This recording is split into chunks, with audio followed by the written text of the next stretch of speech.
Hello everyone, today we've just found out some more information about the Prelude 2 expansion for Terraforming Mars. This was posted up by Jacob Fryxelius, one of the designers and publishers of the game. Prelude 2 is a card-only expansion and it will have the same box format as Prelude and containing 54 cards. Officially it does require Prelude to play, but you can technically use it separately for lower player counts or in combination with other expansions.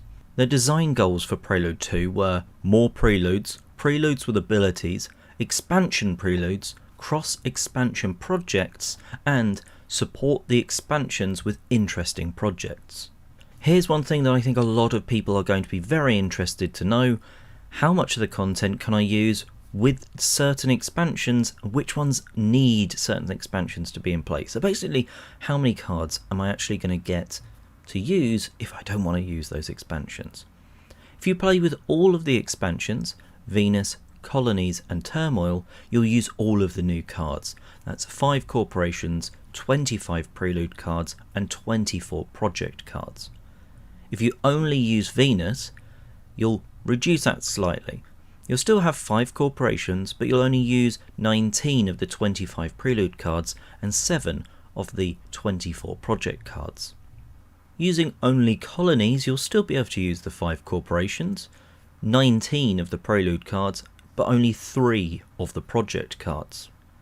If you only use Turmoil, you'll still be able to use the 5 corporations, 19 of the prelude cards again, and 8 of the project cards. If you don't use any of those expansions, the corporations are still fair game, all 5 of them. You'll only use 16 of the prelude cards, so 16 of the 25 available, and none of the project cards. Some of you quick at maths out there might have realised that doesn't quite add up to the 54 cards, and that's because there are 6 project cards that require 2 of the expansions, for example Venus plus Colonies. Jacob did note that these numbers may shift up or down a little, so it's not the final sort of balance of the cards, but it's to give people an understanding. It's mostly from figuring out which expansions are really needed for a certain card.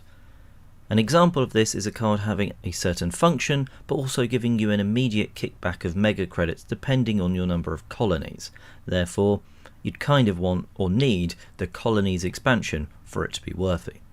Of course, some of this might change with stretch goals, etc., but I think it's a good amount of cards in the box, and while I probably won't be using many of the expansions regularly, at least there's 5 new corporations and 16 prelude cards. And I'm also not adverse to putting in some of the cards that they're saying only use with expansions if it just means they may be a little weaker, unless they require the exact symbols.